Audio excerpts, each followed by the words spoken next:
We are back with a brand new video. In today's video, we're going to be recapping game 1 of the Miami Heat series against the Boston Celtics. Man, it was a absolutely phenomenal game to watch in the second half. In the first half, you know, there were some nerves and all, and people were starting to panic, Heat fans in particular, but we really put it together in the second half. So we're going to be talking all about it, man. Jimmy Butler is going to get a lot of attention, but I do want to talk about some other stuff that really helped the Heat win this game. So make sure you guys drop a like, subscribe, comment down below. Check out the second channel if you're not already. The draft lottery just happened right before the game, so I'm going to be updating a mock draft on my second channel. So if you guys are interested in draft content and stuff like that, hit the link in the pinned comment to subscribe to my second channel, because I will be dropping videos there weekly for sure. So let's get right into it, man. The Heat and the Celtics squared off in game 1, rematch of the 2020 Eastern Conference Finals. There were some injury updates. Obviously, Lowry, as expected, did not play. Smart was questionable before the game. A couple of days before the game, he was questionable with I think a shin or ankle sprain or something like that. I'm not sure what the exact injury is. He didn't play. The biggest surprise was Al Horford not playing, and you know he's in health and safety protocols. That probably means he's, you know, when Steve Kerr was in health and safety protocols, I'm pretty sure he missed 3 games. So the Heat and the Celtics play on every other day, so this might mean that he's out for at least 2. I would expect. I would expect that he's out for game 2. So we'll see what happens with that. Obviously, the injury report will keep updating as the days go on, but you know, the game had to be played, and in the first quarter and the first half, it was all Boston basically. And I did tweet a lot during this game. Go hit up my Twitter, the link will be in the description. But I was tweeting a lot during this game, and I was talking about how, you know, the Heat's defense, you know, was not up to par. And there was a quote from Jimmy. I'm going to keep going back to this quote every time the Heat are not defending well, and it's that no matter if shots are falling or not, the team has to play with the same energy and physicality on the defensive end that they showed in the second half tonight, because that can keep you in the game. I know Jimmy Butler is going to get a lot of headlines because he had a phenomenal, like, masterpiece of a game, 41 points, and deservedly so. Like, he played amazingly well, but I think the reason that we went on that run in the third quarter was because of our defense. We held them to 2 points during that run. You know, the reason they were able to cut it close is because we got them into the bonus very early in the fourth quarter, and they were able to get to the free throw line. But I think our defense in the second half was what made us win the game. You know, they basically won every quarter apart from the third quarter. In the third quarter, we were absolutely dominant, and it started with the defensive end. Like I said, Jimmy Butler was phenomenal. You know, he was getting to the free throw line. He was taking whatever the defense gave him. Every time there was a mismatch, he was abusing the mismatch, exploiting the mismatch, whatever you want to call it. And he was great tonight. And I think, you know, he deserves a lot of respect. I think people have slept on him throughout this whole season. And, you know, hopefully the media will see now why Jimmy Butler is a superstar on both ends of the floor, because there was like a sequence where he had 2 or 3 in a row, plays in a row where he just stripped the ball and laid it in at the other end, or dunked it at the other end. It was like a turn of events, and that really sparked the run. It was a part of that 22-2 run that we made in the third quarter.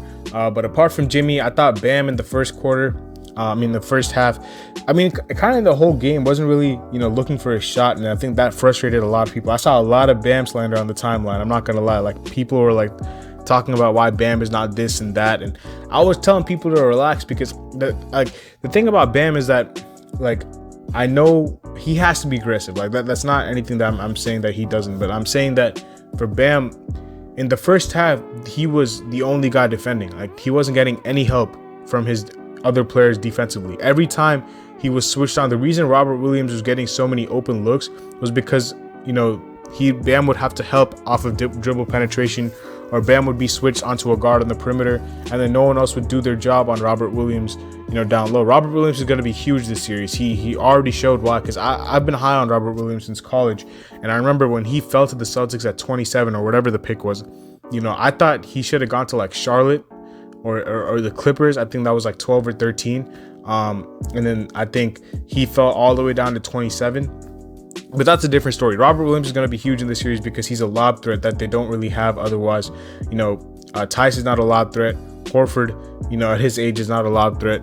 I know he had a crazy dunk over Giannis, but still, Robert Williams is like something unique for them. And I thought Bam could have attacked him more, because you could clearly see he wasn't fully, like, he was healthy, but he wasn't in shape, in game shape. Like, he was very winded. He had cramps and stuff. So, like, I thought Bam could have attacked him more on the offensive end, but I thought defensively he was absolutely phenomenal. Like, tonight, like, he made so many key possessions, like blocks, switching onto people. Like when he switched onto Tatum or Brown, I was more comfortable than when any other player was defending them. Even Tucker. Like, that's the confidence that I have in Bam's defense.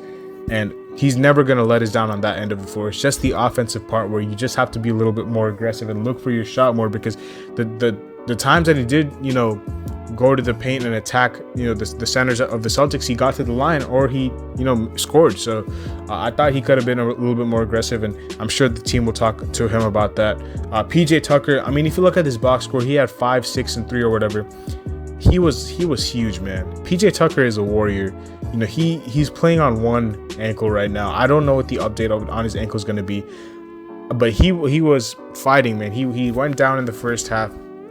In the second half, they threw him out there, and no matter how many, because you could see he wasn't 100% on that ankle, but no matter how healthy he was, he pushed through and he made a break, like a phenomenal impact on the team. Because the thing about PJ is that he doesn't have to score the ball, or he doesn't have to do anything that on the stat sheet to impact the game. And it's very like a lot of players that are on our team, like Kyle, even Jimmy at times, it doesn't have to score to impact the game.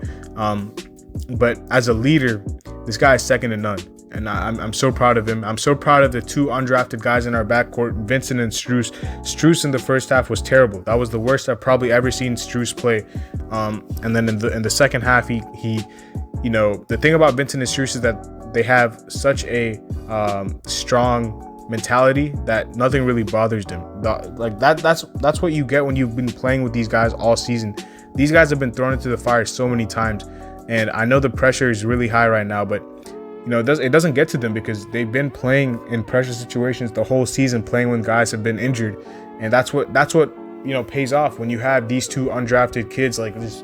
They're playing big time minutes in the regular season and crunch time games and closing out games, and that perseverance, that strong will to win, and that strong mentality by Vincent and Strus paid off tonight, because Vincent was absolutely huge in the third quarter. Strus hit a couple of huge threes in the fourth quarter, and those really ignited our team. I thought that Tyler in the first half was the only reason we were in the game. So I have to, really give a big shout out to Tyler, because as soon as he got into the game, he hit a 3 off of a drop coverage, and his eyes light up. The worst thing you can ever do against Hero is play a drop. And, the Celtics made the mistake in the first half, and he torched them. In the second half, he didn't really get too many minutes because, we were obviously relying a lot more on our starters, and the lineup that made a run was out there. So he didn't play that much in the second half, but in the first half, the guy was phenomenal. And then, the rest of the guys, Dwayne Dedmon had energy moments. Same with Caleb Martin. Victor Oladipo, I thought, had his moments as well. But the story is Jimmy Butler, man. Jimmy Butler continues to float under the radar as a superstar, and it's time people give him his respect. It's time, or don't. If you don't give him his respect, he'll make you pay, as he has always done throughout his career. He is the best, and the Heat team is the best when they're counted out and when they're, underdogs. So if you want to keep counting out Jimmy Butler, do so at your free will. But I will never count on Jimmy Butler ever again. I don't care what anyone says. Like, I don't care what he does for the rest of his career in a Miami Heat uniform. He has cemented himself as a Heat legend. And I know that might just be very early for me to say. He hasn't won a championship for us yet, but we're talking about guys like Dragic and people like that getting their jersey retired, before Lowry came in. Jimmy Butler should get his jersey retired if everything goes well for the Heat in a Heat uniform for the remaining part of his career. So I just love Jimmy, man. He is, a blue-collar superstar. He fits the culture.